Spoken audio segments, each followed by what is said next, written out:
Imagine your one and only shot at love was a marathon so intense it made your hair fall out, caused internal bleeding, and, oh yeah, was absolutely guaranteed to kill you. Well, for some animals, this isn't some kind of horror movie. It's just how things are. So today, we're going way beyond the birds and the bees. We're going to look at the most extreme, the most bizarre, and the most downright lethal mating strategies in the entire animal kingdom. Forget love songs and poetry. This is all about survival at any cost. All right, so to kick things off, let's pull back the curtain on animal courtship. You might think it's all about finding the one, but for some, it's really just a world of deception and, well, cold, hard transactions. I mean, when you think of animal romance, what do you picture? Probably penguins, right? We've all heard those cute stories about them searching for the absolute perfect pebble to give to their one true love. But how true is that story, really? Yeah, this is where that wholesome image kind of falls apart. The reality is, if a female penguin isn't happy with her partner from last season, she'll just reject his pebble and leave him. Flat out. And while her main partner is away, she might secretly hook up with another male who brings her a nicer stone. A stone that, by the way, he probably just stole from somebody else's nest. It's really less of a fairy tale and more of a daytime soap opera. And then you have the hanging fly, where the relationship is purely transactional. I mean, for them, sex is literally a paid service, and the currency is food. The bigger the meal he brings, the more time he gets. If she finishes her dinner before he's done, well, she just kicks him right off. But here's the best part. If he finishes first and there's food left over, he snatches it back and uses the leftovers to pay for his next date. Unbelievable. Okay, so let's move on from gifts and transactions to a situation where it's all about a terrifyingly short deadline. 8 to 12 hours. No, that's not a workday. That's the female porcupine's entire window of opportunity to mate for the whole year. Once that time is up, the urge is just gone. Until next fall. The clock is ticking, and the stakes could not be any higher. And this whole thing is not a casual affair. A male has to track her scent for over a mile, climb a tree right over her, and then urinate all over her. That's his big move. She then judges him based on his urine sample, and if she says yes, they have to do this incredibly delicate dance to mate without him getting impaled by her thousands of quills. It is high stakes, high pressure, and frankly, just really, really weird. Okay, we've seen the weird, but now we're going to take a sharp turn into something that's genuinely brutal. And I do need to give you a heads up for this next part. The animal we're about to talk about is the sea otter. And I know what you're thinking. They're those cute, fluffy creatures that hold hands, right? I just need to be super clear. The reality of how they mate is anything but cute.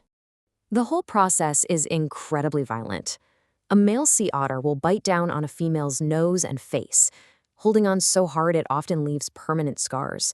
Then he forces her underwater, sometimes for up to 20 minutes. And he doesn't stop, even if she's clearly suffocating.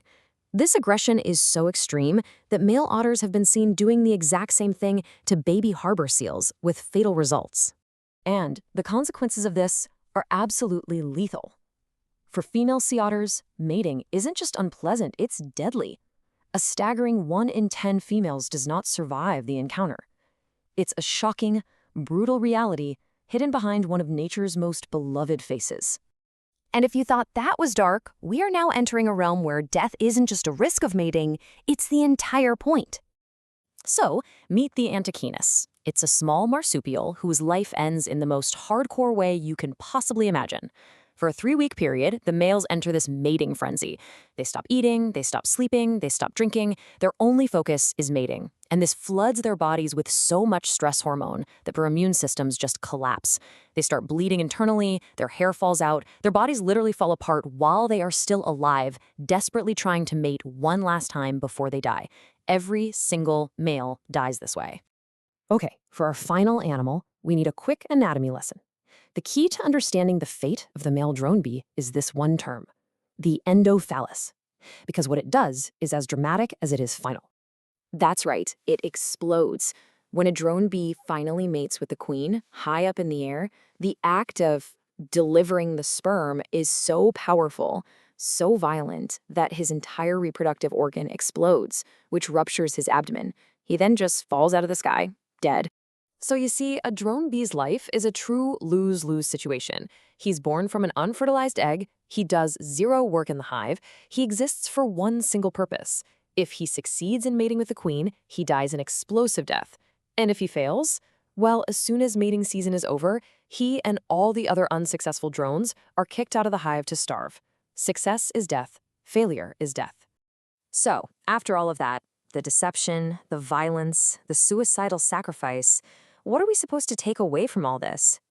It's really a stark reminder that the fundamental drive to pass on your genes is the most powerful and, honestly, the most unforgiving force on this planet.